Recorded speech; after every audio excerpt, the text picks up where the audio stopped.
Morning, welcome to the Cory Morgan Show, Friday, June 4th. I know it's asking a lot of people to tune in when the weather's so nice outside and seems like there might be better things to do than listen to me go on for a day, but I'll try and make it worth your while tuning in. I got a couple of great guests coming on. Shane Wenzel from Shane Homes is going to be coming on in about 15 minutes. We're going to talk a bit about the housing market that's just kind of gone insane lately, and some of the reasons for it, what we might have to look forward to. Maybe some of the pitfalls of jumping in on it right now or not jumping in on it right now. It's a complex area, but it's really been making the news. It's been interesting to watch in these depressed times, yet houses are going crazy right now.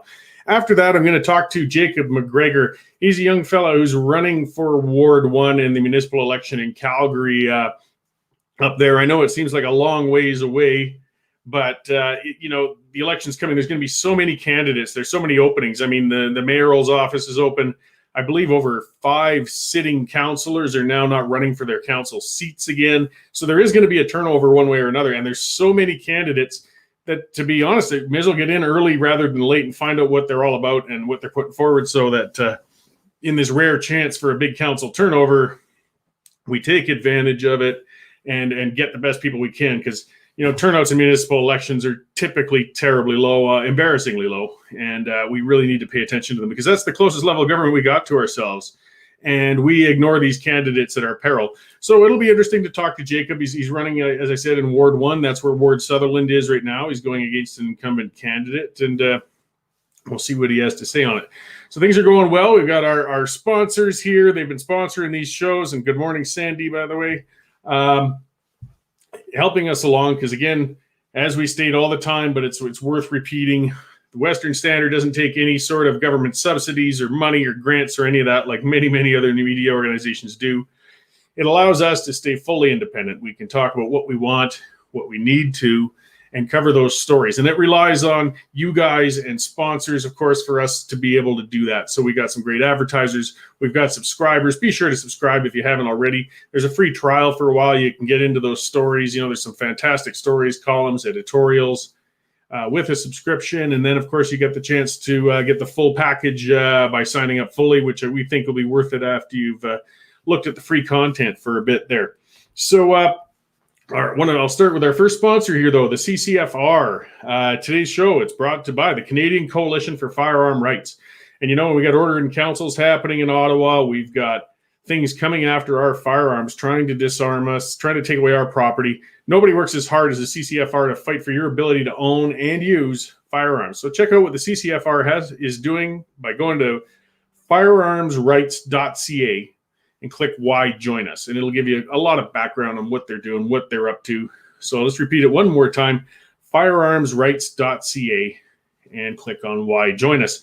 Now we've got another new sponsor. These guys are fun. This is Resistance Coffee Company. So are you tired of having woke political correctness rammed down your throat everywhere you turn? Are you frustrated by businesses you support giving money to woke causes? There's a number of them out there. They take our money out here in Alberta and then donate it to causes that are anti-Alberta. Well, the Resistance Coffee Company is here for you. You can enjoy the wonderful taste of fresh roasted coffee with the knowledge that your money isn't funding woke causes that you despise. In fact, Resistance Coffee gives 10% of every purchase to organizations that are fighting for the constitutional freedoms of Canadians. I believe they donate to the JCCF, for example. These guys are doing things for us, and Resistance Coffee is giving 10% of their purchases towards that. So if you go to resistancecoffee.com, and use the promo code Western Standard, you'll get 10% off your first order as well. And I mean, you go there, some of their coffee flavors are great. There's, I believe their medium roast is called Liberal Tears. I'm going to order some of that Liberal Tears. It's just too good to pass up. I think their decaf is called Empty Promises. Some great witty names, and you can see the other causes that they're donating to with it. You can get your coffee. You can support good, freedom, individualistic type of causes. It's win-win-win all around. Plus, they're sponsoring us, the Western Standard, so we can keep creating content for you and exploring those stories that the mainstream media won't. So don't forget to go to resistancecoffee.com. And then when you buy something, your first order, use that promo code Western Standard. Let them know you were listening to us. Plus, you get 10% off. Again, you can't lose going that route. So going further on with the day here. Let's see here. We've got lots. Where do you begin with the news lately, right? Jody Wilson-Raybould has been in the news. She came up last night on a show, and I guess she outright called for the repealing of the Indian Act. I just want to mention that because I wrote a column recently. It's in the westernstandardonline.com saying the same thing.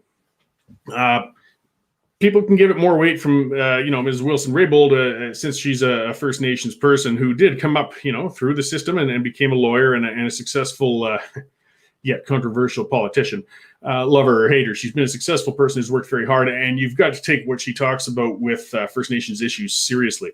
And of course, those issues are top of mind right now with that horrific discovery in Kamloops of the bodies from that residential school. So, again, it's worth listening to what Jody's got to say. And that's part of what, I get frustrated with. Like there's more to this than just lowering flags, virtue signaling, doing things, expressing our grief or shame, whatever you want to with that whole issue. They're all important, but we really need to change some stuff. And nobody's got the courage to actually change it. Wilson-Raybould pointed out quite clearly, the Indian Act is the act that facilitated residential schools. That's where it was packed into. I mean, they've pulled that clause out of it. But that big 140-year-old ugly racist document is still what governs First Nations today. It's still what guides our governance, our actions, the reserve system, the whole ugly mess. There's no repairing a bill that ugly. We've got to work on throwing it in the garbage. Now, it could be very debatable on what you replace the bill with. Personally, I think nothing. I don't think race-based policy has any place in a modern society or a democratic system. But at least, if people needs to be replaced by something, it's time to start the discussion. But the first step is pointing out that the Indian Act is garbage and put it in the garbage where it belongs. So I was happy to see Jody Wilson-Raybould come out and say that. Of course, she is sitting as an independent member of Parliament. You don't see them coming out that boldly, unfortunately, with policy statements or ideas when they're members of a party. It takes until they lose those partisan constraints before they can speak their mind and go after these issues. Because we know that the Liberal government, more than likely, they'll strike more commissions, they'll throw more money at some things, they'll certainly apologize over and over again. And I'm certain many of the apologies are genuine, but it doesn't change anything. We've got to change things. We've got this system of apartheid. We got this reserve system. It's failing. It's in trouble. People are suffering on every level on those reserves. And the Indian Act is the core document that keeps that separation going. So I was just very happy to see Jody Wilson-Raybould speak up about it. Hopefully she takes that up as a cause because people do watch her. They listen to her. She's got a platform. She's got a voice. And maybe we can finally start chipping at, this intractable old antiquated racist system, which really is what we have right now. We talked a bit about it on the pipeline, and Derek and I, it was a fun debate because Derek kind of agrees, but he thinks it's completely impossible to get rid of the Indian Act, that it'll never happen. I'm not one to say never, and it won't be easy. It won't be easy by any means, but a good step towards it's when you get people like Jody Wilson-Raybould coming out and saying, we have to scrap that odious piece of legislation. So that's kind of good news on a front of a terrible, tragic, bad news story. So getting on to independent MLAs actually that can speak their minds now. I noticed Drew Barnes and Todd Lowen have done their first action as in the independent corner of the legislature. They're taking the UCP to task on their democratic reform policies, which again is great. Again, when these guys get unrestrained by the partisan gag, they can speak up because, Jason Kenney and the UCP did a terrible bait and switch with us when it came to democratic reform. They sold us as party members, when I was a member of parties in the past, as voters, still a voter, on democratic reform. They said, we're going to get citizens-initiated referenda, and we're going to get recall legislation. We thought, great, we'll go ahead with that. It's going to be fantastic. Now, somehow it took them 2 years, and before their poll numbers were swirling the toilet, before they finally got around to actually tabling such legislation. At least they got to it. But then what they did is they created it and set the thresholds so high on both that they're never going to be met. It was a joke. It's an insult, really. So you've drafted and say, there, you see, I gave you what you were asking for, but you can't use it. It's like promising somebody a meal, but it's locked under a glass dish. All you can do is look at it. You can't actually eat it. So in other words, it's not good for anything. It was a waste of time, and it was a deception. So to see Todd and Drew speaking up against that in an unrestrained and constructive manner. Like I'll lay out a little what I'm talking about with the recall legislation, for example. You've got to set the threshold rather high because you don't want people frivolously doing it. We don't want people starting a recall petition the day after somebody gets elected. I mean, it should be used only in extreme circumstances when somebody in elected office has done something so odious that we just don't feel we can wait to have them finish out their term before getting rid of them. And while I say it's rare, we've seen that a number of times with a number of elected officials over the years. We need some sort of mechanism in those extreme examples, but you need to set a bar relatively high so it's not done frivolously. Now, typically with these sorts of things, you would set it based on petitioning and getting signatures from the number of people who voted in the last election. Like if you want to get a party registered in Alberta, for example, I can't remember what it is. I believe it's 5% or something like that, but it's 5% of those who voted in the last election. That's where they set that threshold and that bar. And that's the number you got to get. And if nobody's ever actually petitioned door to door before, you got to understand it's very, very difficult. It's hard work, like real petitioning, not online petitions, not all that stuff. I could throw a petition up on Twitter and probably get 5,000 signatures in half an hour over something ridiculous and stupid just because that's what we do on Twitter. But a real one where you've got to get somebody to commit to putting their phone number, their address, and their signature on it. A good petitioner working their butt off would be lucky to get 100 signatures a day. Like that's really hard work to go to somebody's door and do that. And they've set the bar at, I believe it's 40% of registered voters in the last election. Registered, not just those who came out to vote. So you understand, if you had a low turnout constituency where you're trying for a recall, you might actually need to get signatures from more people than actually voted. That's never going to happen. And they knew that when they brought this legislation forward. They knew that very well. So I'm happy to see Drew Barnes and Todd Lowen bringing it up. And again, we've got kind of a dysfunctional, very polarized legislature right now. Rachel Notley, I mean, as people have said, if Kenny said the sky was blue, she would be screaming from the hilltops that absolutely not, it's purple. That it's just blind opposition rather than constructive opposition. And we need constructive stuff. So Drew and Todd, and boy, we know they're cranky with the UCP and Kenny right now, but still they're taking legislation and they're saying, these are ways we can improve upon it. Let's get it forward and fix it up. Now, whether or not it'll pass, probably not, but we're seeing at least some constructive voices in opposition because opposition is important. It's very important. But we need it to be nuanced. We need it to have a goal, not just a case of rage or constantly just opposing everything that the government says or does. I mean, the role is to pick at the government and see where they've gone wrong and to expose things. Absolutely. And it can make you a little grumpy when it's the team you like that's getting exposed doing something. But it's a very important role. And if that role, though, is taken to the extreme, as unfortunately I think it is right now, it's not being utilized correctly, and we're not seeing the benefits of it that we could. So I am a supporter of pizza parliament sort of things. The more voices you can get in there that are unrestrained to speak up, the better we all are for it. So Jody Wilson-Raybould is up there now speaking about the Indian Act, and she's very well qualified to do so. She never would have been allowed to do so or able to do so when she was under the Liberal Party banner. Todd and Drew are now up there speaking on the Democratic reform bills. Again, they wouldn't have been able to do so when they were still technically UCP members. So in some ways, we've got some good news happening in the legislature. It feels futile. It feels like you're just screaming in the wind because the majority is still going to crush you when the vote comes. But it was brought up and voters remember it. And I think, Kenny is by no means a fool. That's why we're so disappointed in him in a lot of levels, because he is a smart man and he is principled in many ways. They understand that they're in a lot of trouble in the polls and they're having some difficulty. So when they get these pressures put against them, reasonably, it's possible the government can shift a little bit. They might start moving. They don't want to lose their seats. They like their jobs. So let's keep our opposition going as it is. Thank you, Jody. Thank you, Drew. Thank you, Todd.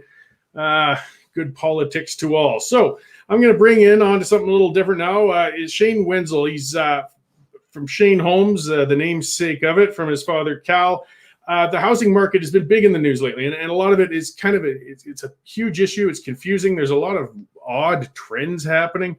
I'd just like to speak to somebody who knows more on those issues than myself, and there's many people who know more than myself. But particularly in this, Shane's got some good stuff to say, I'm sure. So thank you very much for joining me, Shane. Oh, I'm not hearing you there. Is that better? There we go. You're coming in much more clear Okay. now. Excellent. Yeah. The two-tiered system of miking or Oh yeah. muting.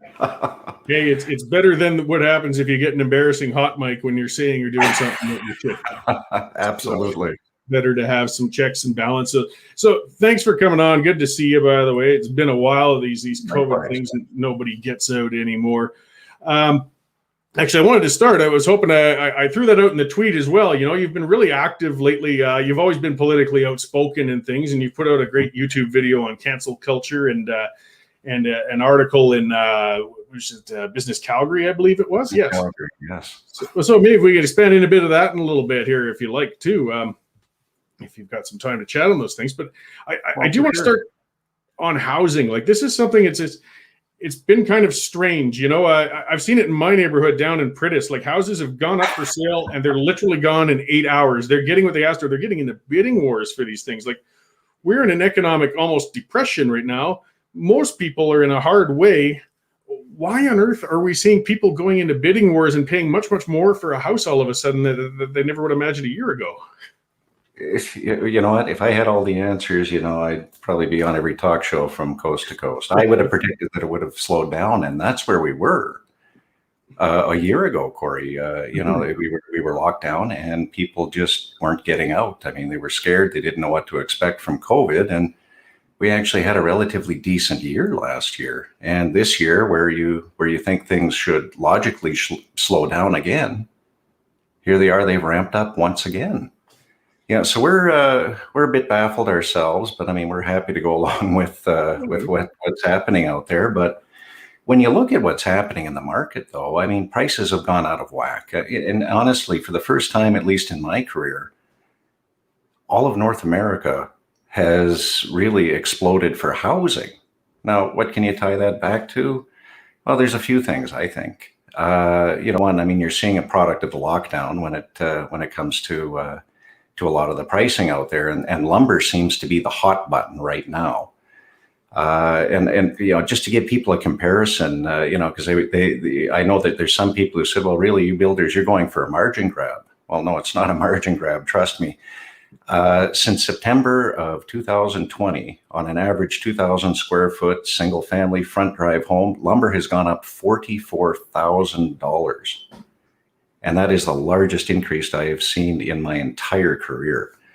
But it's working its way through the entire chain. And again, I go back to the lockdowns. When you see, your production should run in a straight line like this, your buying should run in a straight line like this, and then all of a sudden, buying drops off, production drops down hard, and it's just created backups from everything right down to tubs, appliances, absolutely everything. And I think that's creating a lot of what you're asking is, why are people out there buying like crazy? In your case, why is Pritis exploding? Well, housing availability, the stock out there is short, and people are whether you want to call it a trend, I call it more of a fad. People are panic buying in a way. They're panic buying because the interest rates are as low as they could possibly be right now. Although qualifying through CMHC is much more of a challenge with the increases in the stress test. But at the same time, you're seeing products again like lumber go up, 44,000 in the matter of 7-8 months. Your appliances are going up, your tubs are going up. Believe it or not, labor is very little of all of that. So they're trying to get in before, the pricing goes too far out of whack that they can't afford a home. Yeah, well, there's some dangers in this. As you said, it's almost a fad. Like, some people, again, none of us has a crystal ball to know for sure, but it's like everything, whether it's a cryptocurrency bubbles or others, you better watch it. If you buy at the top just before the bottom falls out, you can be in a pretty precarious position of negative equity. And If interest rates suddenly raise, you could be in a whole world of trouble.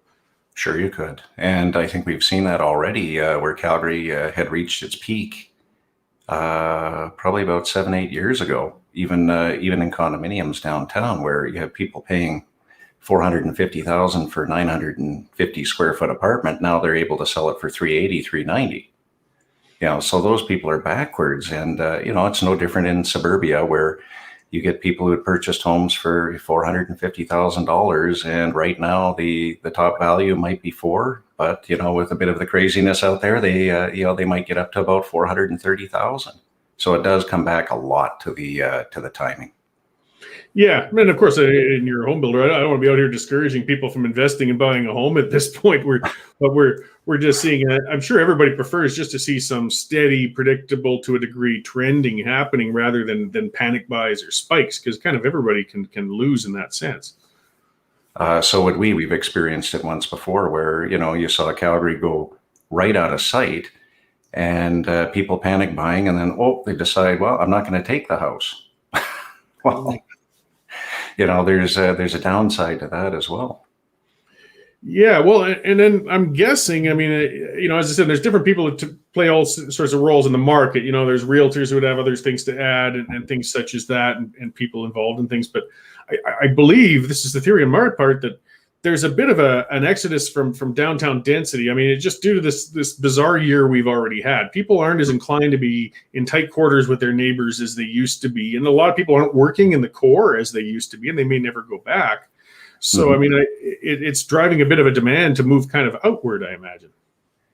In some cases, yeah. I know how I could butt heads with some of my counterparts on this. I don't know if we've seen that as an actual trend yet, or if it's more of just a fad, but yeah, you do have people moving out of the core. They're looking for more space between them and their neighbor. They're looking for more space in general, because now they've really had to live in their home, and it's not sufficient for the way they live or even the way they work, which is another reason that they might be making the move. They want a separate home office, because they're being allowed to work from home, or they may continue that work from home in the near future.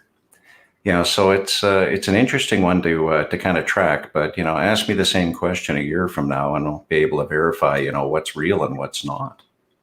Yeah, well, and it's, again, I mean, all we can do is speculate, but that's why I have you on. Do you feel it's going to correct at some point soon, or I mean, we're starting to reopen. Some things are kind of coming a little closer to normal. Maybe people will feel a little more reserved or less stressed right now. Well, and I think that's the big event we're really waiting for, is get past the lockdown, reopen, get people back into offices, and really just kind of see where things shake out in the end. So that's why I'm hard pressed to call this a new trend rather than just kind of a fad for the time being. Yeah, I guess it takes a little longer. We've got such exceptional circumstances happening outside of things. You can only read so much into it when we consider that these circumstances theoretically and hopefully are bloody well going to end soon. I'm doing one of these like everyone else. I'm tired of not being able to go out. I just seem to get up, go to work, come home, and that's about the end of it. And the grocery store only provides so much excitement. So, yeah, no, we've just got to get living again. And I mean, it's been interesting to watch the unfolding of things and people and their views as we reopen. I do hope, whether people like or dislike or whatever they may with the current provincial government, I want them to be successful with this plan. I want this to go smoothly. I want those infections to keep dropping. If you don't like Kenny, don't worry. We'll have lots of time to go after him later on. But let's just get past this stuff and go from there. But that's exactly the point. Yeah. So going a little further, I guess you wrote recently in Business Calgary. I guess it sounds like it was almost a product of a bit of frustration, and it was called Stonewalled by Empty Rhetoric. It was an interesting and good piece. Do you want to expand on what kind of inspired you and what you were getting at with that there? Well, I think I think the title says it all. I think that's all we've seen is a bunch of empty rhetoric over the last 14 months, and again, tail end of 14 months. I mean, that's enough. You have a lot of the unions out there posturing for positioning and for raises, and yet you come to the private sector where people have been flat, losing their jobs, and that frustration has really taken over. You have politicians who are posturing for position. I mean, you had mentioned just earlier on about the opposition.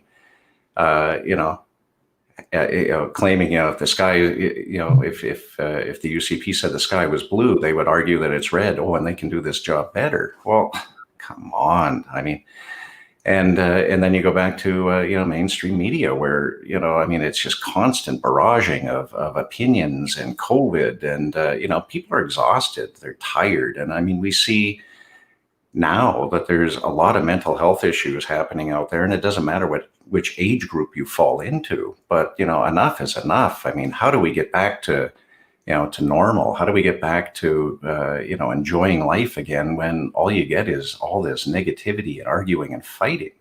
And I mean, I guess I relate that to, a family losing their home over a fire and me sitting there saying, well, geez, yeah, that's too bad. But, if you'd bought new, you wouldn't have had the same issue. I'd be canceled in a minute. Yeah, no, absolutely. And it's as you said, it's a trend. Speaking of trends, anyways, I mean, it's always been to a degree. If it bleeds, it leads. Media is always going to kind of take off, but it's just been so dismal. I would get so frustrated. I'd still tune into the regular pandemic updates with Jason Kenney and Dr. Hinshaw. But then they'd go to the calls from the media, and no matter what they announced, they would the first question will always be whatever the worst case scenario is. Well, what if and what if and what if? And oh, come on, can we just let something positive come out of you guys? But they bring it down that road every time. Well, and that's my point. I mean, look at the recent headlines, 513 affected today and, 6 more deaths. It's like, okay, but we're moving in the right direction. How about if we start with a headline like that? Give people a little bit of hope, and let's start moving in the right direction, which is what everybody wants, I think, is let's recover. Just stop the posturing, stop the rhetoric. And that's really what, the column was all about.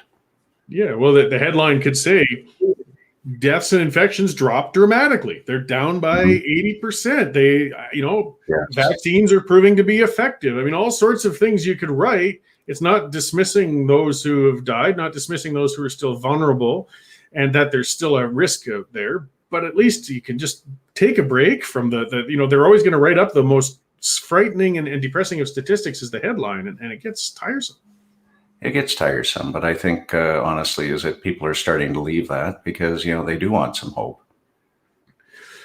Well, and I mean, I've got my bias when it comes to the mainstream media. And it has been, reflected. And I mean, we're trying to read in what's happening, but the Western Standard, has really taken off. I mean, Derek took a chance. He's gotten this going, and subscriptions are flying. The readership is blown the expectations out of the water, but it's telling us there's a void. People were looking for something else, and we found that hole in it. I mean, we're still, crabby reporters, and I write my columns eviscerating people, and I rant, but we're still, it takes a break, I think, from just what's almost turned into a monotonous mainstream sometimes. And I tend to agree. When every second headline is COVID, COVID, COVID, it's nice. It's refreshing rather to have a different perspective on, like what good things are happening in the province, what else is going on. Like we need to hear more than just that. Yeah, the world has still been happening outside of the COVID nightmare, and we should remember it and talk about it. I mean, there have been a lot of lost stories while everybody scrambles on the COVID. I believe that's a niche that the Standard kind of filled as well. I'm going to do my self-serving talk here, but we talked about the costs of lockdowns because the media just doesn't seem to talk about that. They don't talk about the bankrupted businesses. They don't interview the people who lost a family member to suicide, related to the lockdowns. I mean, this is negative stuff as well, but it's a counterpoint. We want to look at all of it. It's not saying that you're going to get out and strip all the restrictions and let the world go, but we've got to talk about the whole thing. And the media seems to be all on one side right now. And that's been the challenge. And, again, that's where I think the rhetoric comes in there, the unqualified opinions is, really, I mean, let's talk about mental health, and I don't have the stat for Canada, but I do know in the United States, it's gone up, mental health issues have gone up 500 to 600%. So if we could relate that even to Canada, I mean, that's significant. That's a hell of a lot of damage. You talk about businesses, you talk about suicides, I'm starting to find that, I know more people who have gone broke or bankrupt out of their business and even suicides more so than I know of anybody who's had COVID. Yeah, so that is a real concern. And there's been some positive work done, but we don't get that view. I'm just with recent events, for example, and I'll give some credit to somebody I rarely give credit to in a moment, but Jason Kenney had announced, or UCP had announced, they're going to close the safe consumption site down at the center down in the Beltline there. But that caused, of course, everybody to go off their handle, and it turned out that there were some overdoses in Edmonton Park, and the media is rushing right out to talk to Mayor Iveson and activists and others, and the rhetoric was Jason Kenney's going to kill people. He's heartlessly closing the center. He's out. And when you read further through the release, they have plans to open actually 2 more centers. They just want to position them in better spots. And even Mayor Naheed Nenshi backed off because at first he was critical and he said, no, now that I've looked at it, actually, I think they might be going somewhere in the right direction here. But that's always kind of the small print at the end of the article, not the headline, where it's Jason Kenney to kill people. Well, Jason Kenney has come up with 4,000 beds as a plan for treatment. For that's not a heartless act. That's terribly expensive, though I think it'll pay for us all if we can get some people treated and fixed up. I mean, mental health and addiction has been ignored for so long, but our headlines don't seem to allow us to change the status quo on that sometimes. And that's the challenge, isn't it? Yeah. So something else you recently put up. It's been fun watching you on social media. I think it's therapeutic for some of us to get out there and get things off our chest, if only. And it's productive to talk about things. You called it a rant that you put on YouTube. Now, your rants are of a far different level than my levels of rants, but that's quite all right. You're very measured and reasoned. I like to think I'm reasoned. I just like to get worked up and crabby, get my vein pulsing when I rant. But it was a good 4-minute video there on cancel culture, because that's something, again, that's a trend, that's an ugly one and an odious one. What kind of inspired you to get it off your chest and get out there and talk about that?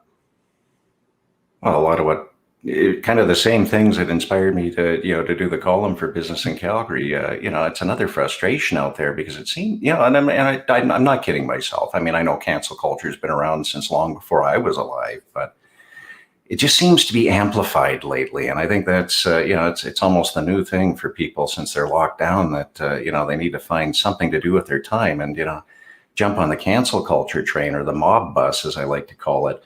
And it's getting to the point where I think it's absolutely ridiculous, because we're canceling out books, we're canceling out sports teams' names, we're canceling out, statues, and we're trying to erase history because somebody's offended, somebody's upset, and I get to the point where I think this is absolutely ridiculous. I mean, there's much worse issues in the world to have to deal with. But I mean, if a statue infuriates some people so much, then, maybe just don't look at the damn statue anymore, but I mean, you can't erase history. You have to learn something from it, and you have to, at least, acknowledge the existence and the fact that those were the times.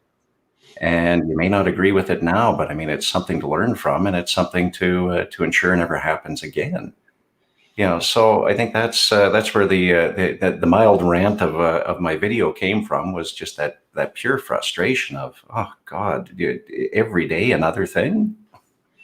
Yeah, and we can learn, like we can take the negative and the positive. You can take a historic statue and you can have a couple of plaques. You can have, okay, here's all the things that the famous 5 did that were great. I mean, bringing women the right to vote and pushing for rights and becoming people, for crying out loud. And there's, this was only a couple of years before my grandmother was born. We're not talking a long time ago. They did some really tough and important work. But also, if you read their writings, they were horrific bigots. They were some that had a degree of racism and other issues with them. But you can recognize both. Put 2 plaques up. Here's the good and the bad, but they were still significant. But our sensitive feelings say, no, we got to rip everything down, and that's not good. No, and I think I think a lot of people will agree. I mean, these are small groups of individuals who are really causing these problems, and I'd suggest that even the vast majority don't see it the same way. But even to your point, Cory, I mean, yes, I mean, these are the triumphs, these are the successes that these people had, and granted, they might have been bigoted, but, at the same time, I mean, this is history. This is the way it was back then. We can at least acknowledge that part of it, but, you can shake your head at the remainder, but, don't erase it. I mean, that's part of your history right off the bat. Yeah, well, and some people throw the extremes out, but that's usual straw man. They say, well, would you support a Hitler statue going up somewhere? And as somebody with my heritage, yeah, I would find that to be a pretty odious person to see out there. But you know what? It depends on the context. If that was placed outside of a museum that's talking about some of the horrific dictatorial leaders we had, you wouldn't even have the two plaques that are talking about the good and the bad. All we could see from this man is nothing but bad, bad, bad. It helps educate. We're not celebrating the man. We're recognizing the horrible things this person did. And it'll help us watch for those sorts of things and hope that it never, ever happens again. And that's exactly the point, so how come we can't do that? Why do we have to succumb to the cancel culture mob? And that was where the frustration comes from. It's, again, it's me just being me and talking about what frustrates me and doing it in the most, kind of professional manner I know how. Well, and I'm glad to see people speak up, though. I mean, that's part of it. We can't just keep giving up on it. And we do have to speak up, because the easier route's just to say, throw up your hands, fine. It's just another school. It's just another statue. But this runs further and deeper and troublesome. I was talking to Kaylin Ford the other week, and she'd been talking about charter schools. So it was a great discussion. And even Homer is now considered too controversial to be taught in schools. Well, I mean, it was written, his stuff was thousands of years ago. What context? Yeah, I'm sure he didn't have a good diverse cast. I'm certain there were a number of things that wouldn't fit by today's standards, but it's ridiculous that you would take things like that and pull them out of the curriculum. But that's what's happening. And that's more troublesome even than the statutes, but it's all tied together. That's part of it. You can't cancel a little bit and not start canceling other stuff. Well, you would cancel absolutely everything. What would there be to learn? Yeah. Well, I worry about what world. Yeah. Well, even to your point, I mean, why cancel it out? I mean, that's exactly what you want your kids learning is, here's this, and here's the ugly underbelly of it all. Now learn something from it. I don't think kids are taking it to heart and saying, well, God, we got to follow that doctrine. They're saying, yeah, that's something to avoid. And, thanks for letting me learn it. It's, again, it's that cancel culture of, gosh, we just can't have people learning this in school at all. I don't want my kids to. Well, then you have a choice, homeschool. Yeah, well, or charter schools. I mean, that was getting back to school choice and everything I was talking with Kaylin about. I mean, aside from that, even in the public system, though, one of the things I brought up then too, and I've really got to find that tweet, because it was one of the, Twitter gets crapped on. Yeah, that's my playground. I like to go in there and rough it up, yes. and I stir people up all the time. And being offended is a little different than being wrong. I mean, being thin-skinned, guys, lighten up, is part of a lot of things, and To Kill a Mockingbird has been pulled all over the place too. And a lot of the justification was not that there was anything wrong in the book, but it made people uncomfortable. And somebody had this Twitter account that was called Atticus Finch, and he retweeted the story about it being canceled because it made people uncomfortable. He said, well, that was the effing point. Because it is. Of course the book's uncomfortable. It's making you face some things. It's making you face that not that long ago, racial minorities could be railroaded through the court system into a horrific circumstance. But we've got to face that where we need to, and instead we're hiding from it. That's interesting. I didn't know the book was pulled, but and I've read it once before, and I'd probably never read it again. But I'm absolutely gobsmacked when I hear something like that. Learn about it. Again, I mean, that's part of what we're supposed to do. We're supposed to allow ourselves the opportunity to have perspective and do with it what we please. Yeah, well, and I like looking at a lot of those things to see.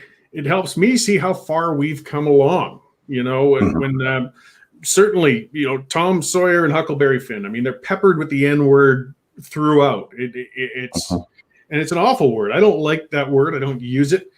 but it lets me know that, see, there's where we were, where it would be thrown out flippantly without thought in a derogatory way.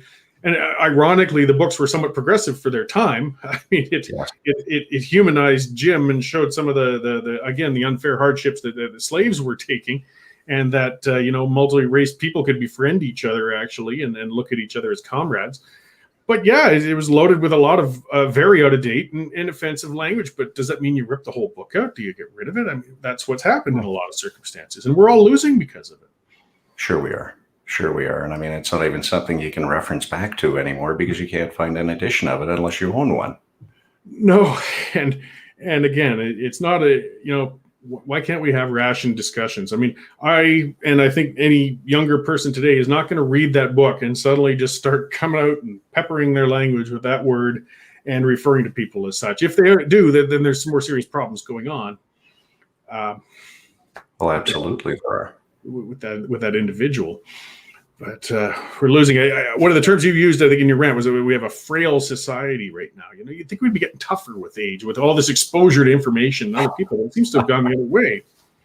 Whoever sold you that bill of goods, that more information was actually good at times. Yeah, I don't know. But yeah, I mean, that's the sense that I get. It's that we are a frail society because we can't look at anything constructively in that particular way. We have to. Well, like I said, it just comes back to, where's the compromise? Where's the conversation on all of this now? It's like we won't even approach it that way. It's just automatically, Cory, if you're wrong, and I'm gonna berate you. I'm gonna swear at you just to prove my point. Well, how is that even constructive? How do we move forward? Again, back to that line. How do you move forward if you can't have a constructive conversation about it? Yeah, and I do hope we do at some point. Like I said, the first step at least is just to get some people with a bit of profile to speak up. I mean, people are afraid. They don't want to be the next one on the cancellation chopping block. Some of the most innocuous things that a person said are perhaps out of date. There's one that's recently hitting I believe in the UK. Some prominent cricket player had tweeted some stuff in 2012, I guess, and he was 18 at the time. And they're ripping. He's done. He's finished. You're ruined. Wow. Hold on. This was social media. This was when somebody was in their teens. Boy, some of the stuff I did when I was 18, I was lucky enough to survive it. Any conversations and crap I put out, I'm sure was terrible sometimes at that time. Do I have to live by it today? Is that saying it's impossible for a person to grow and learn with their thought and get better? Well, absolutely. I mean, you and I have had lots of discussions on that, and I mean, what our views were rather back around our teens, back around that era, are far, far different than what we subscribe to now. Why? Because we've taken the time to learn. We've grown emotionally, physically, and intelligently.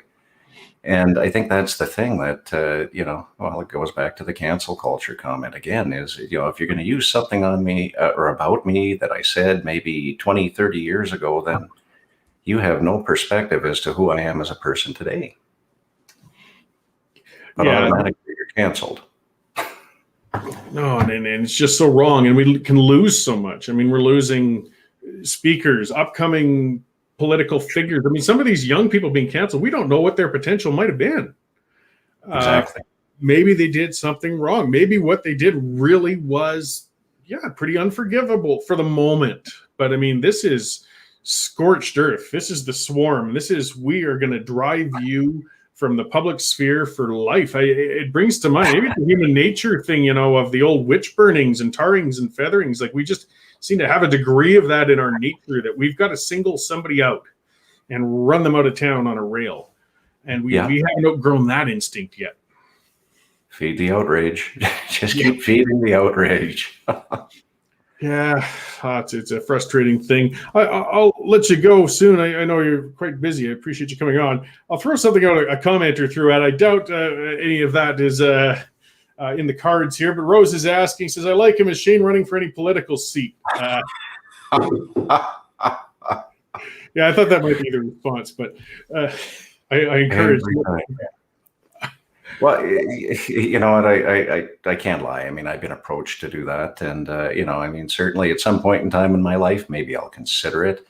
At this point in time, I'm having too much fun doing what I'm doing right now, Yeah, and right. and that includes making running a business, but making videos and and sharing my opinion.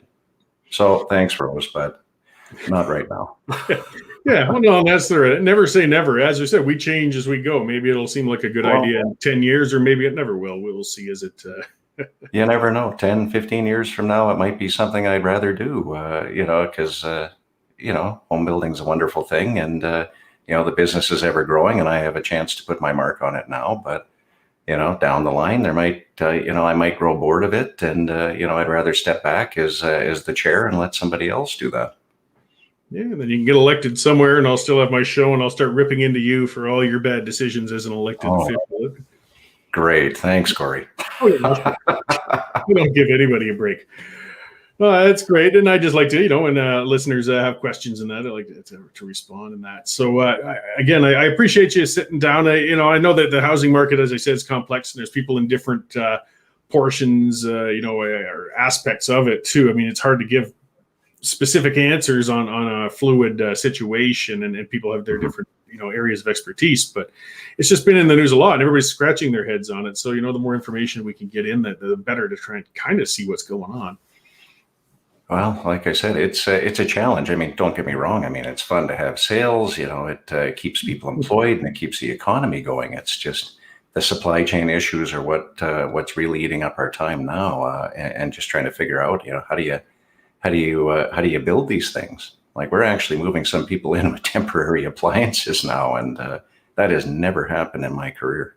The odd time you might get a fridge that doesn't show up for a couple of weeks, but when it's 2-3 months out, yeah, I can see where people get frustrated. Yeah, it's pretty crazy. Well, I know somebody who spent a couple of decades in the oil field. I mean, one of the hardest aspects of the oil field, there were a number of them, but was just that roller coaster nature of the industry. I mean, in 2006 and 7, I was getting paid an amount to work in the Arctic that I would call obscene. I was gouging. But I mean, that was the demand for a nice thickness, ground penetrating radar data processor at that time who could do that. But I mean, once 2008 passed, suddenly I was willing to work for a quarter of that because I couldn't find work anywhere. We were all fighting for the same jobs. I mean, if we'd had a little more stability, we'd all have been better for it, whether the clients or us as workers. So when you guys are trying to build, I guess, and keep up with demand on a roller coaster market as well, it comes with those challenges on top of that too. Sure, but challenges are, they're challenging, obviously, but they're even fun at the same time, because now I've had to learn a little bit more about the supply chain, and that's been interesting, been very interesting. Because just one last thing, I guess, you talk about the resin for tubs, for vinyl siding, for a lot of different products that actually go into the home. I had no idea that the resin manufacturing facility is in Texas. And when that snowstorm rolled through in Texas, that screwed that up. That shut that down 100% for 2, 3, 4 weeks until they were back up and running. And that ultimately delayed all the production for all those different products because there was no resin available. Now, it seems odd in today's world that, that is the only place in North America where they make resin. And, I mean, that's just one of those interesting little facts that I nerd out on when I'm trying to understand more about these supply chain issues. I also look at that and say, hey, there's a great opportunity for someone in Alberta to open up a manufacturing plant. Well, yeah, throw that out there. We've got our petrochemical industry. If Texas can do it, I'm sure we can. That's the point. Yeah, and it's funny things. Yeah, you just never really think of, and until the time hits. I mean, resin, it's way at the back of mind. In this bizarre year, we're learning lots of good lessons. I mean, who would have thought that the biggest disaster of a generation, the first shortage we would have, is toilet paper? Yeah. Exactly that. There we were, no economist or survivalist or planner or anybody writing a book 5 years ago saying what's going to happen when a pandemic hit would say we're going to run out of toilet paper. Yet it happened. Hey, well, we had a little bit of a run on bidets for a while there, but that's Yeah, okay. yeah. Leaves were getting torn off trees, and who knows what else was happening out there. But it's an interesting world, if nothing else. I appreciate your outlook and looking at their challenges to be overcome. It keeps it interesting, and if this ever happened again, we'll know to watch out for the toilet paper, and you guys would know. You know what? We might want to stack up on our resin-based products that we need, because we might have a problem coming up again. Exactly. Or we're just going to be turning over houses without vinyl siding and cabinets and windows. Yeah, well, and another trend, I just wonder how much that's a bit of a contributor. As a side note at the end, I've got my wife, my poor long-suffering Jane, who deals with the crap I put her through, but she's a maniac with home reno projects. Loves tearing stuff down. Pulls the thread on the sweater, and suddenly we've gutted a whole basement and we're rebuilding. And I still feel that all those home renovation shows that I do like watching are dangerous, because they make it look so easy on there until you try it at home. But I mean, when we go to Home Depot and places like that, materials. I mean, and they're not being taken up by home builders so much; they're being taken up by lunatics like us doing home projects. Yeah. That has to impact the entire thing in a sense as well, though. I mean, it doesn't matter where all the materials are getting taken from. If all the joist hangers are gone, whether it's a professional home building company or hobbyists, we're still short of the darn things. Well, sure. Hobbyist renovators, I mean, they're having a hell of a run as well. But basement developments, based on, again, people living in their home and wanting different space, for either working out of the home or for themselves. But, decks still get built, renovations still happen in houses. And, and that's putting an additional strain on things, because it's all happening at once. Yeah, well, they've got to come in and fix the stuff we messed up to begin with. But to her credit, Jane does great stuff. Our home is turned around. Jane is the one who operates the saws and power equipment. I just carry heavy things and do what I'm told until we get in a fight, and then she chases me out, and I'll go drive Uber or something. But all the same, it's and we still pull the electricians and all that. Maybe some of that will change this year, that people can actually get out rather than taking on home projects and do some hiking or travel or social activities. And you know what? I think as we move to opening, I think one of the favorite terms that I have now, and I read it somewhere, was that revenge vacations, meaning simply that people, if they would take one vacation during the summer with the family, are now considering taking two big vacations with the family, because they lost last year. They've been locked up long enough. They're going crazy, and home renovation projects or new hobbies can only fill the void for so long. So let's get on with it.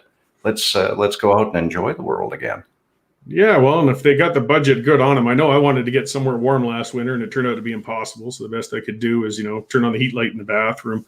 There's nothing keeping me from getting across that border, this winter. Darn it, if I have to sneak down and cut a fence by Milk River, I'm going to do it. But I have every intention of doing it. I'm going away. I miss, we got a little cabin down in Montana that we've had for years. And you know what? It's been a year and a half since we've been there. I'm not sure if the thing is still standing, but hopefully it is.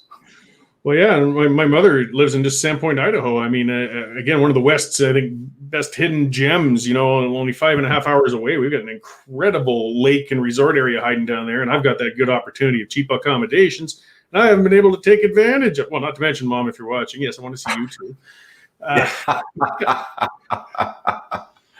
But we're all suffering under that, and maybe this year we'll have a big turnaround. I mean, if they suddenly open the borders, for all of us who've been vaccinated or not or whatnot, I could see it being some pretty long lineups and quite a bit of a boom in the travel areas as well pretty soon. So some things to look forward to, and also have challenges, I guess. We'll suffer through them, but we'll make them happen, I'm sure.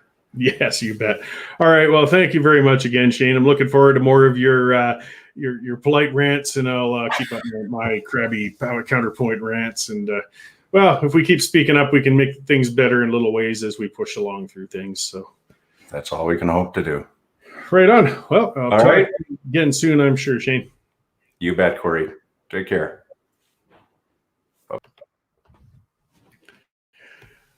So that was a great chat, and I always like chatting with Shane. Like I said, he stays so well and measured and controlled. Though I know, I mean, he can get upset and takes politics seriously, like everybody else. But people have different approaches to it, and covering some subjects that are a little different. I've always got our elected types on and our career politician sorts. And as Shane made clear, who knows, he may consider going down that road in the future. He's not there right now, and he'll go where he's going to go. So we'll keep watching that. And Shane Homes has been, I'll throw some politics into it. There's been some sparks between Cal Wenzel and Mayor Nenshi in the past and things like that. But as far as a community business entrenched within the city, they've been a good player, involved in a lot of causes and charities. I mean, they've been a fantastic business community member. And as you can see, Shane's going to continue that tradition as a great Calgarian and person speaking on political issues. So I'm going to move on now, a little more political for sure. Well, as political as it gets, I'm going to speak to somebody who's running for office in Calgary. As I said earlier at the start of the opening, some people might think it feels a little premature. The election is still, some months away. We're getting onto this October. For those who missed the opening monologue, though, I think this is going to be an election like we haven't seen in over 10 years. Like in City Hall, things don't turn over that much quite often. The mayor will stay in typically as long as they want to stay in. Incumbents tend to have quite an advantage in council as well. We've got a lot of incumbents who aren't running again. One way or another, we're going to have a very different looking city council after the next election than we do today. Hopefully it's for the better. Because there's going to be such a big change, there's a whole lot of people running for those council seats as well. And that's why I want to start talking to them now, because we've only got so much time and there's so many people to go through with good ideas and campaign platforms. The sooner the better. And I imagine once we get closer to election time, we'll have more shows and more coverage and cover that a bit more. So I want to talk to Jacob MacGregor. He's running in Ward 1. That one's, I believe it's being held currently by Ward Sutherland. He's an incumbent candidate up there as well. So it takes some courage to take a run against an incumbent candidate. They're tough to take down, but it also means that he's got to be motivated. Then you want to make some change. So I see Jacob's joining me here. Hey, thanks for joining me today. So I'll kind of start right off the bat then. You're taking on a tough challenge here. You're going against a guy who's already settled into his seat up there. What made you decide that you've got to get up and make some changes? Well, I felt very sort of taken for granted as a constituent up here in Ward 1. I didn't feel communicated to or even really that listened to. And I actually didn't vote for Ward last time around either myself, and that's because the only campaign that came and actually talked to me and engaged with me was one of his opponents. So, and you mentioned right before I came on that he sort of feels settled into his position, and that's sort of the problem, isn't it?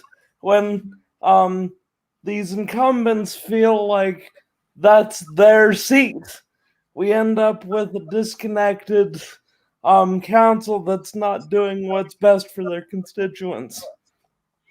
Yeah, I couldn't agree with you more. And that's, as I was saying, why I feel it's such an important election. This is one of these times that hopefully we can, make these guys work for it. If not, replace them. So I do appreciate your getting up and making a push. So we'll start with, if you could list a few of the top issues, what you would like to see addressed as a candidate. What would you do as a councilor? Well, one of the main things I've stressed since I got into the race is that council needs to start leading by example. And so many Calgarians are struggling at the moment. And we hear platitudes about making the city more affordable to live in. And we get these plans from administration and council that are amorphous and oftentimes won't help people in their everyday life. So here's a couple things that I want to see done. For starters, I have pledged to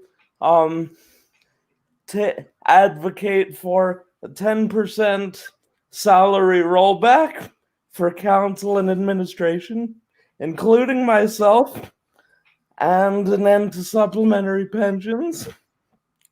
Even if I can't get that rollback passed, I will be donating 10% of my salary to charity. But outside of these compensatory things, I'd really like to see dedication to suburban infrastructure pathways, snow removal, things like this, things we deal with every day.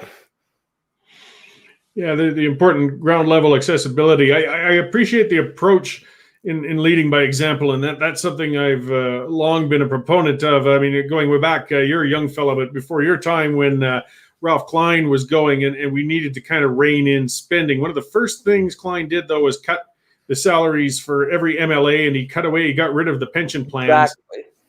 And then you can't ask others to take cuts because we might have to rein in some spending in City Hall, but you can't do it unless you're willing to do it yourself first. So I do appreciate that approach.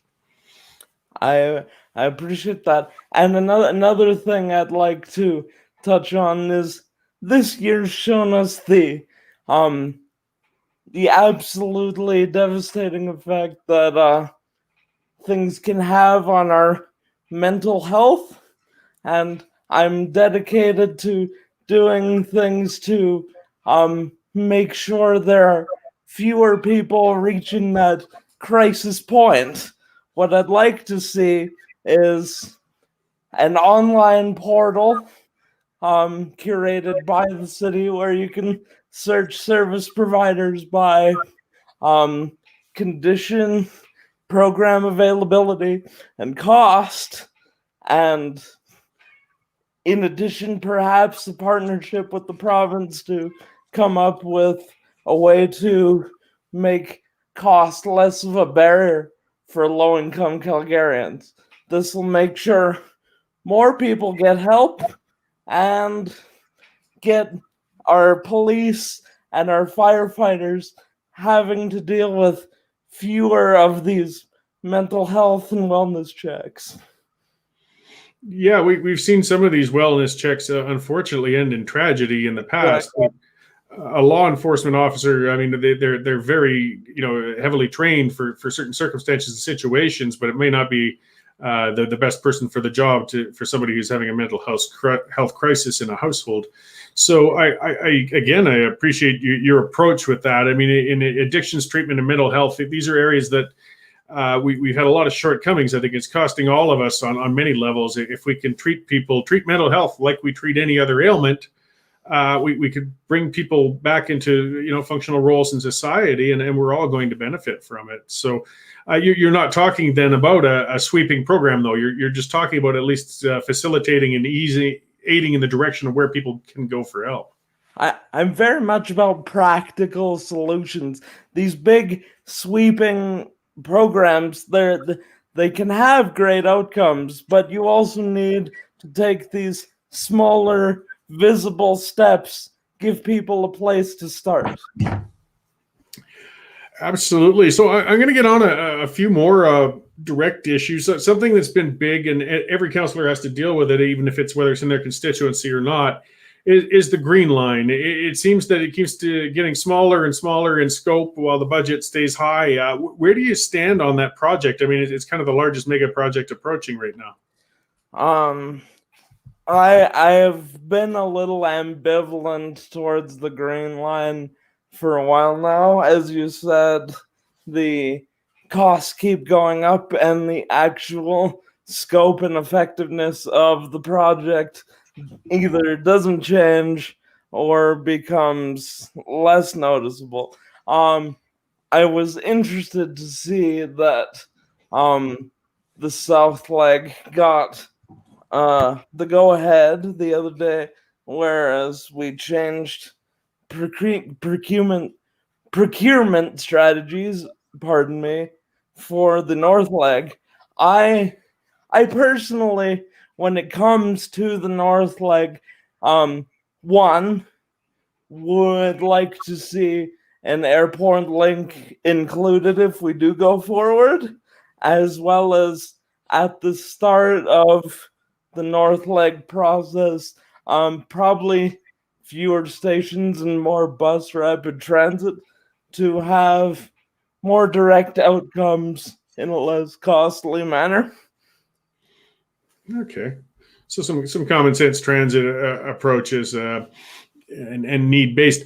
Something I should get into. One of our challenges with city council has been they're always fighting with each other. I mean, there's going to be a degree of that's natural and normal for a number of politicians in one room. But we've had a very, very dysfunctional council, more so than usual this last few years. As a council member, what could you do to help contribute to perhaps a more conducive and cooperative sort of environment in the chambers? I had an interesting conversation about this with another candidate, Ted Knutson of Ward 8, and he was actually of the opinion that this sort of level of debate was sort of the normal functioning of democracy. I'm more in line with yourself in thinking, yes, there's obviously gonna be some contention. I mean, we're 15 people in a room making decisions about issues that affect a million people. However, there does seem to be this attitude of, if we don't do it the way I want to do it, then that person is actively trying to make life worse for Calgarians.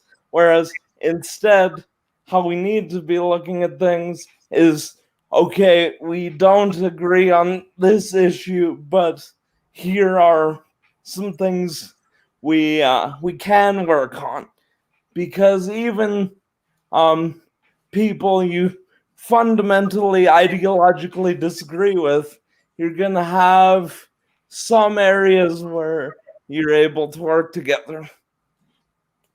Yeah, no, that's good, and it kind of ties into something that's been an issue. I think that a lot of candidates, even people who won. I don't expect you to go after individuals, but there was a lot of campaigning on transparency. We're going to have transparency in City Hall. Unfortunately, we have now more closed door meetings in camera than pretty much any other city in the country. As you said, 15 people are coming up with policy for 1 million people. You'd think more often than not, we should be able to view and watch these deliberations and conversations as much as possible. I talk a lot about closed sessions, actually, yes. Anybody who has listened to my podcast or even some of my other platform materials will know that I am, as I said, I felt not communicated to or listened to by the current council. And I do think a lot of that does stem from these closed door sessions, because you end up with a vacuum of information that people fill in a lot of cases with the worst possible scenario they can come up with. Now, I understand that these sessions are sometimes necessary when we're dealing with the FOIP Act and negotiating interests of the city and other things like this.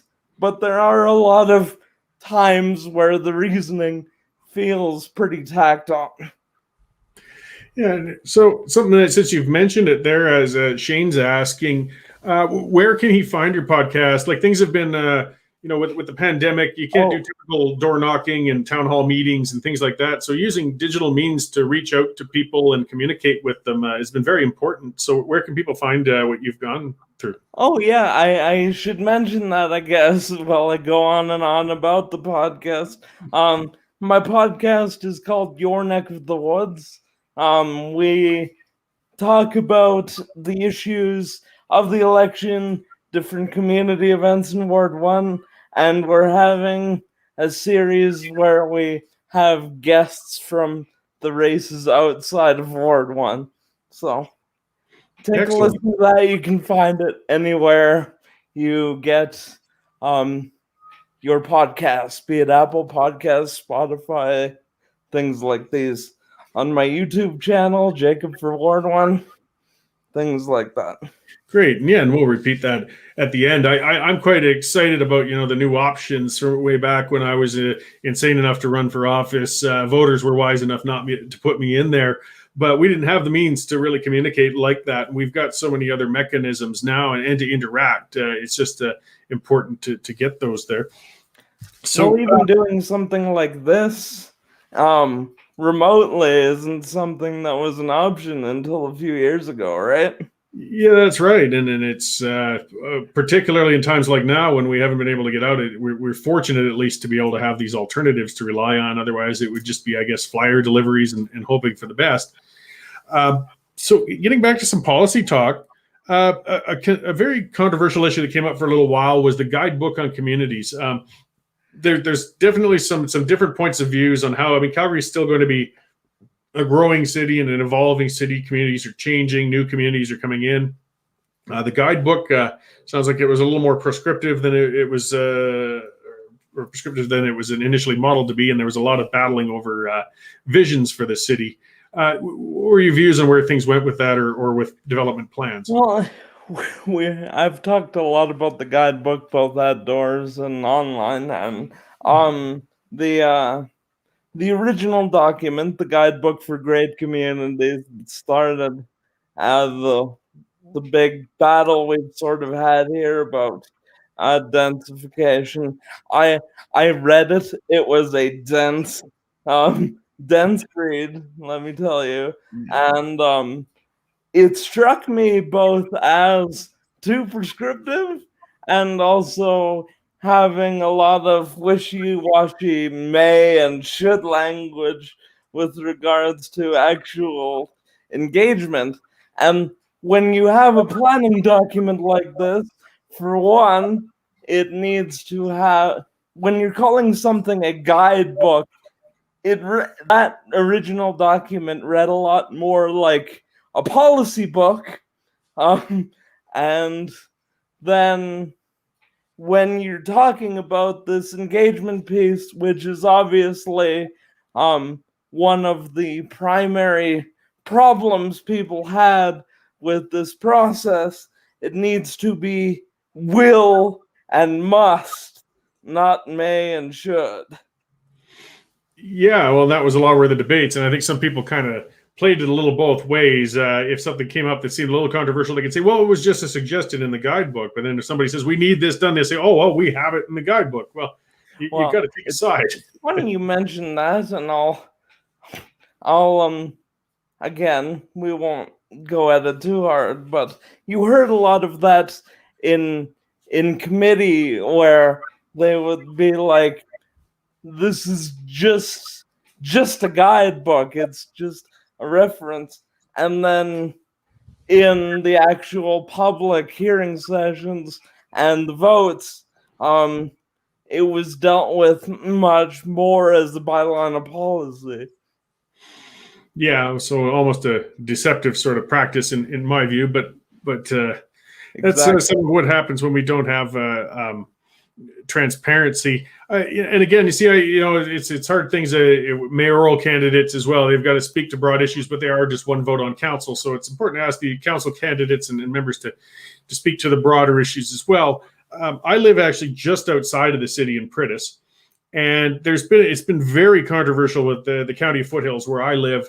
The regional municipal development plan and the committee, which is basically we feel as neighbors of the city to be, and Rocky View has been feeling the same. Like we're getting kind of bullied and pushed around by city planners, and having development standards imposed upon us that are more fitting for an urban environment. I'm not sure if this is much of an issue you've looked into, but where would you land on, I guess, dealing with your rural neighbors if you were council? Well, even if you look at this, Adam, it's the same sort of issue we're having at the council level, we're working against each other rather than together. And it's the same with these rural MDs, where they're saying, planning at least is saying, you got to do it Calgary's way or the province doesn't move forward. Whereas what works here in a city of 1 million people obviously doesn't translate to Rocky View or places like Prentice, and we're missing potential solutions to things like I've heard from some of my Ward 12 guests, like the orphan wells over in Ward 12, where the smaller MDs have proposed some emergency preparedness measures, and we're ignoring them because we feel like we know best. And even going back to the guidebook, it seems to be a syndrome that Calgary has, where it's this very top-down, mother knows best attitude. Yeah, and it just I'm hoping to see some more cooperative approach. I mean, the counties, we can't dig our heels in and stubbornly say, okay, that's it, you guys, we don't want to hear anything you want to do. I mean, the reality is the city's growing. Eventually, there's going to be new land taken and expropriated, and we're going to be neighbors. We have to face that, and there's got to be a little bit of give and take. I just haven't seen. I've just seen a lot more taking than giving these days. And there isn't right now. No.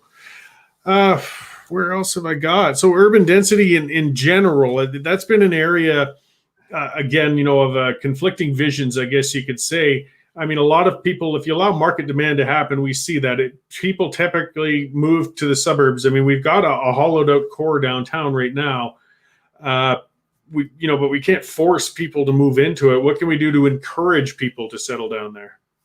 In order to make downtown more attractive, you gotta make it a little more convenient to do things like park down there. It's not just about public transit, even though that will help when you connect more of the transit route to downtown. That obviously is another way to do things.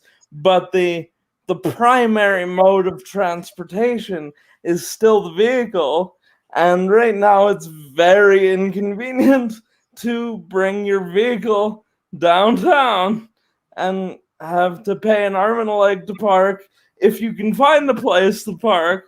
And so when you look at things like we're not allowing or we're actively discouraging, at least, condo developments from having on-site or underground parking while building $80 million platform Calgary structures, that's just backwards. The other thing I would say is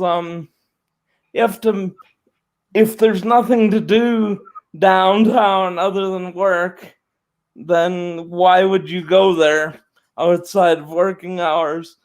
And that makes, as fiscally contentious as it can be sometimes, things like the event center, I feel very important. Okay, so some draws other than straight out work. It's fair enough. You want to make it a destination, especially for those ground level businesses that are trying to survive down there.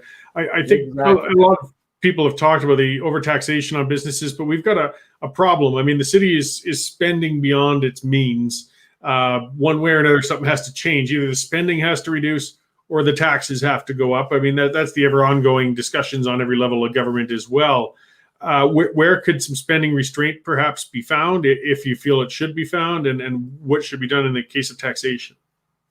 Well, we're clearly gonna, what I want to do and what I'm planning on doing, should I be successful this fall, is calling for a full program service review across the corporation, because there has to be more savings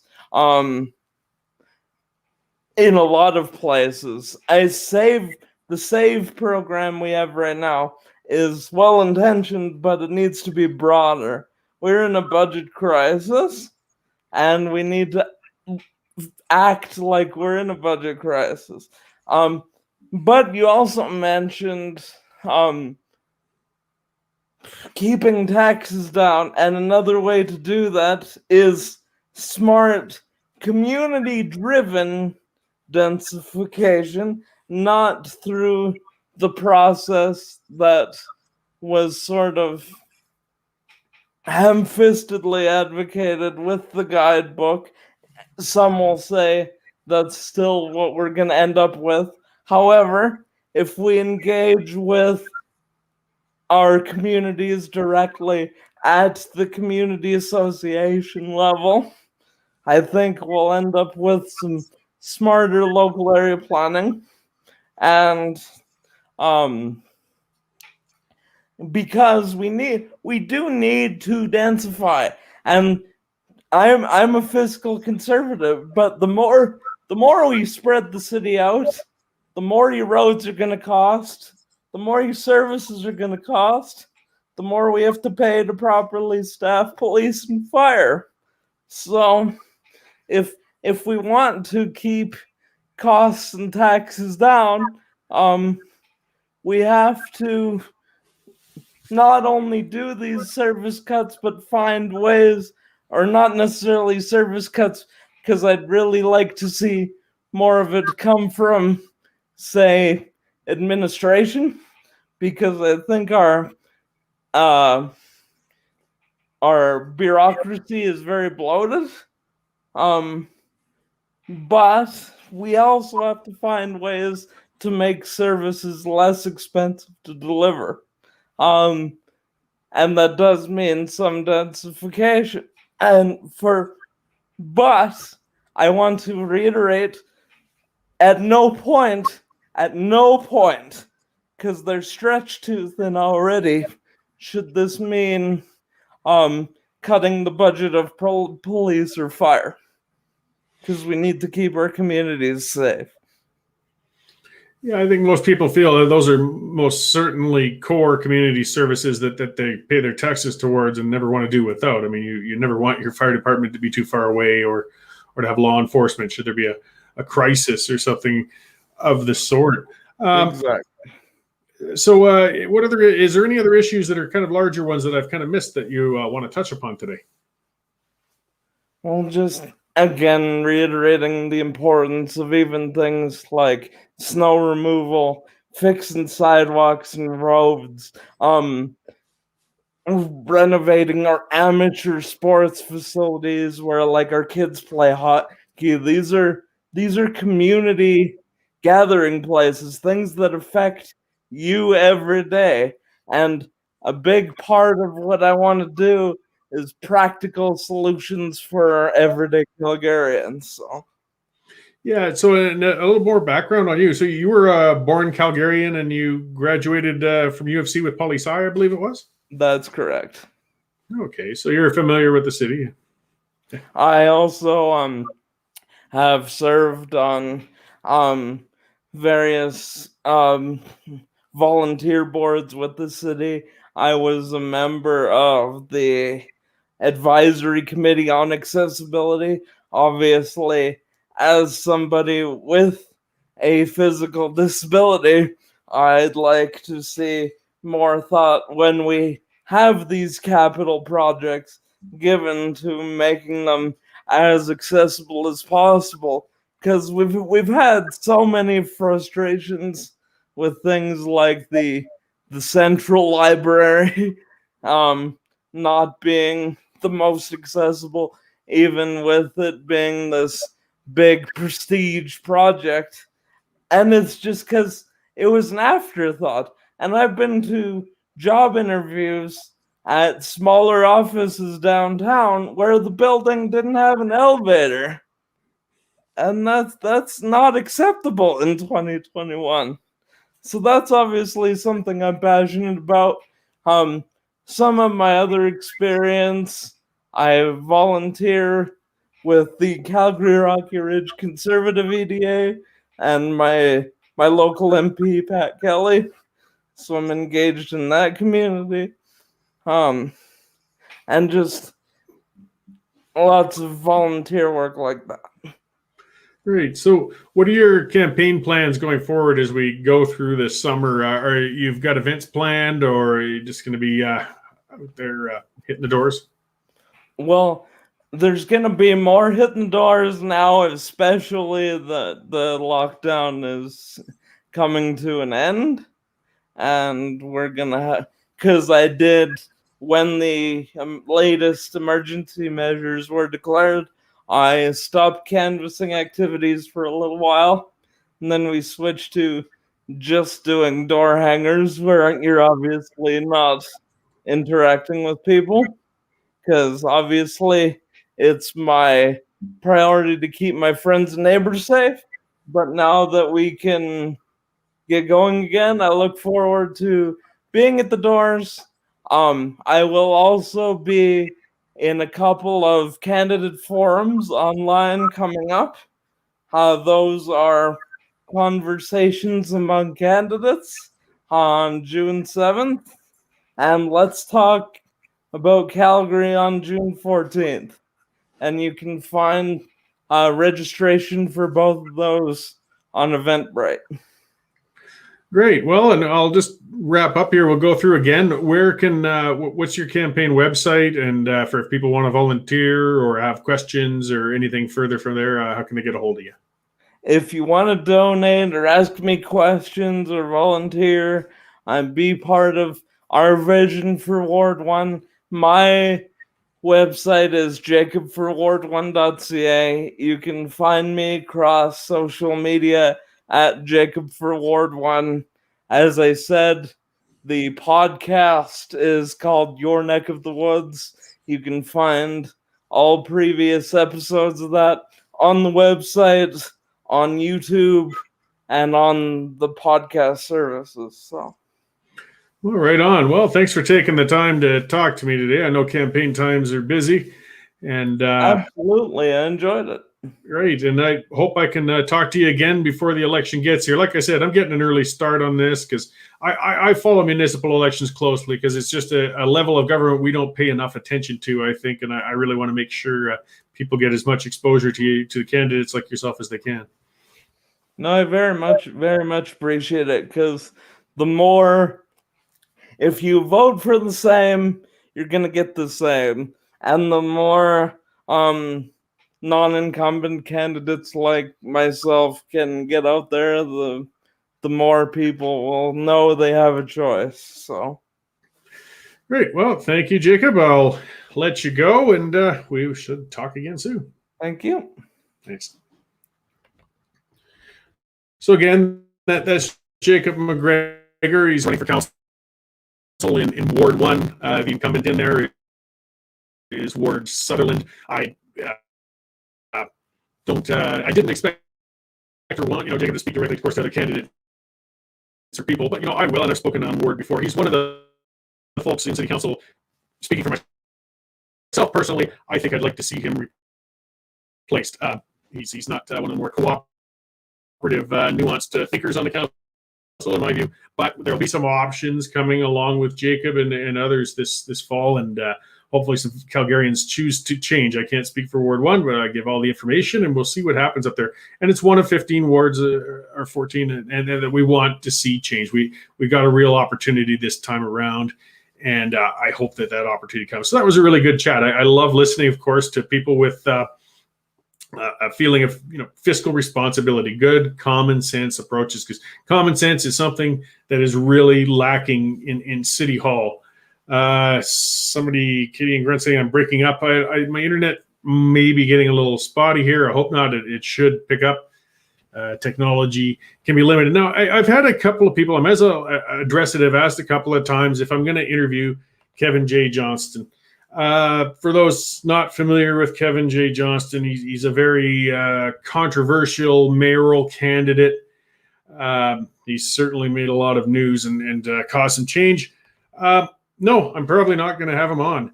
I want to speak to people who are in what I view, and I could be wrong, and I'm open to discussion on it, but in this case, serious contenders for the mayoral seats and for the council seats. And I see Kevin J. Johnston using the mayoral race as a platform for his own activist activities, which is fine. It's there. He registered, he did his thing, and he's using that. I'm not seeing, policy discussion from Johnston. I'm seeing him bursting into stores and hounding private workers, while they go in without masks. He came recently from Ontario. He's not been a long time Calgarian. I'm not sure how much his interest in this city actually is. Again, he has every right to go out and do his activism. But and who knows if he ever comes on, it'll be for something, but I don't anticipate it being anything to do with this municipal election, because I don't think he's a serious player in it. And I don't think his rhetoric contributes to having a better outcome in this. We've got a number of people running for mayor, and I will talk to a few of them. Unless I see some indication of a bit more serious campaign on him, I don't hear him talking about mental health issues or urban density or regional development plans, because he's on his activism bent rather than actual city issues. So again, at this point, plus as somebody else noted, it sounds like he might still be in jail. I just don't want to delve into that. He's got his platform. He can do what he will. I'm not out to knock the guy, but I just don't really have much interest to have him on here, to be blunt and to be honest with you. I just don't see what he'd contribute. But I am, looking forward to having other candidates and people coming on, as I said, as the municipal election develops, and we'll see what happens here. So that was a good chat, as I said, with Jacob. It's good to get different perspectives out there. It's going to be a tough go in Ward 1, but I really hope that Ward Sutherland is no longer the representative there when this is all said and done. That's my personal bias. This is a biased show. That's what we do. So I will get back to our sponsors, though. You've seen that banner running down below there. We've got, the Resistance Coffee Company. Like I said, these guys have got some great witty approaches to things.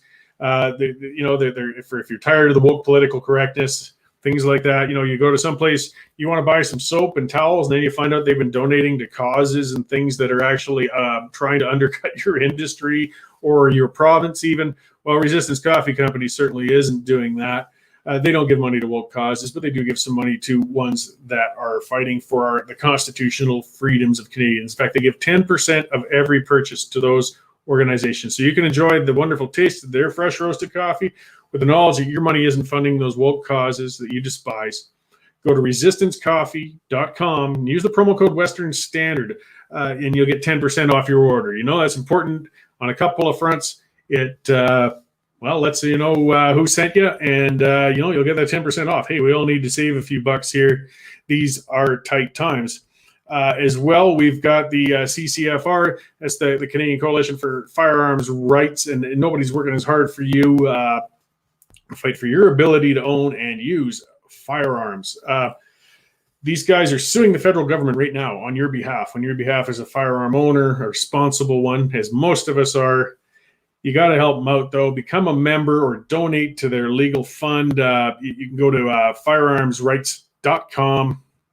firearmrights.ca. So many extensions these days with modern technology. But go there, give these guys some help. They're standing up for you. We've got to stand up for them. That's let's see if I get these branding up. That's their logo up there, the CCFR. They're sponsoring our show. It's important. We don't take government dollars. These sponsors are important to us. They're important to you. Let's support businesses that are supporting their community and people out here, like the CCFR is a lobby group. Or if I can get it, there we are, the Resistance Coffee Company with a couple of rifles up there crossed. As I said, I'm going to be ordering, and I'll give a review on it. Their Liberal Tears medium brew coffee. We'll see how it is. Hopefully it's good. And Rose West asking if I'll interview Edmonton candidates as well. That's a good question. I might hit a few more for mayoral candidates. I did speak to Mike Nickel. I've had him on a couple of times over individual issues as a councilor and then with his mayoral run. But to be honest, I got to say, I don't know quite enough about the Edmonton specific issues to speak well to them. I wouldn't be able to ask the best questions of their candidates. I mean, of course, I've been to Edmonton. I'm concerned about Edmonton. Maybe we'll have some sort of special down the road, and some people can help inform me on those Edmonton issues, because, of course, it's important to Edmonton citizens and people in those areas and those races. So I don't have any specific plans to interview Edmonton candidates, but I'm certainly not ruling it out. Their race is important, as well as some of the rural ones. We're going to be covering and watching, the Western Standard is a Western publication. We're going to be looking, if a crazy issue explodes, in Lethbridge or in, Tomahawk out by Drayton Valley, I'll talk to the players that are involved in that, perhaps. We want to cover it. We want to talk to those things. That's the interesting thing with having municipal elections going on at across the entire province at the same time. One other thing I wanted to hit on today, I didn't quite get a chance to, but I've seen, talk coming up. One of the things, and I'll give credit to the Kenny government, which I don't often enough lately. I wish I could more often, guys. I want to. But they did put a motion forward, I believe, to utilize sort of the same constitutional tools that Quebec did, where they pushed to have their nationhood clause stuffed in, to our Canadian Constitution, basically where they can unilaterally add things or change things within our Constitution.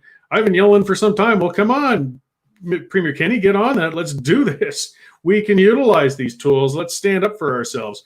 I've long said that. Instead of complaining about Quebec so much, which we do, and they frustrate us, hey, give them credit where it's due. Quebec stands up for themselves. They don't take it. They push back. They use the tools that are at their disposal, and they stand up for themselves. So to hear that with the equalization, it sounds like they may be utilizing those tools to put the referendum results into the Constitution, or at least push to do so.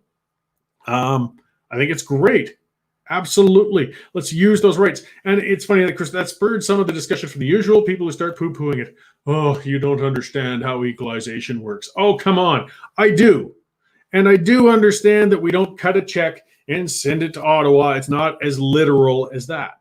I also understand that if constitutionally we ripped the equalization program right out of there and it was gone, we'd still get screwed, because our system screws the West much more deeply than just equalization alone. But it's a massive symbol, because all Ottawa would do is still take the same amount of taxes from us, and they'll just transfer more to Quebec through healthcare transfers or education transfers or corporate welfare. We know that. We know they're going to do that. But the equalization is so blatant. It's an outright interprovincial welfare program. And Albertans have been getting hooped by it since the 50s or 60s or whatever that bloody thing came about. And this referendum, I tell you what, it's going to pull out voters. It's important.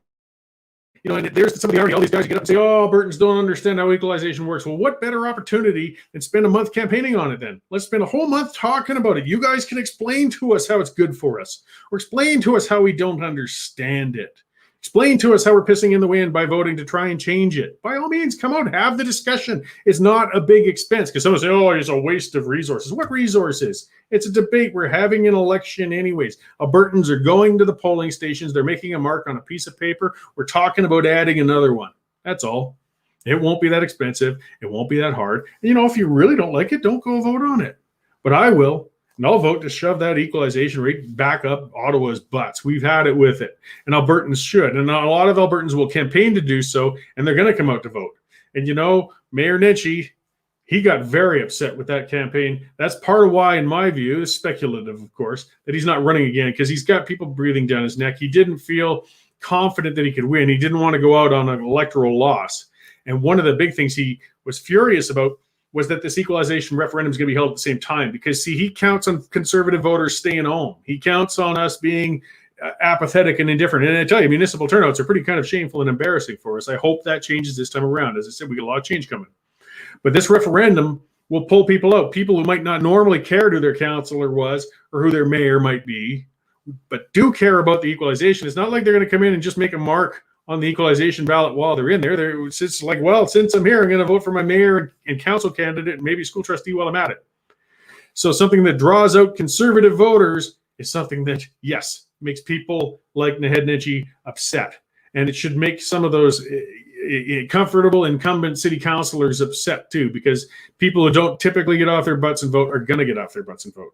So this equalization referendum is a good idea. Even if it doesn't change a lot in the end, it brings the discussion to the forefront.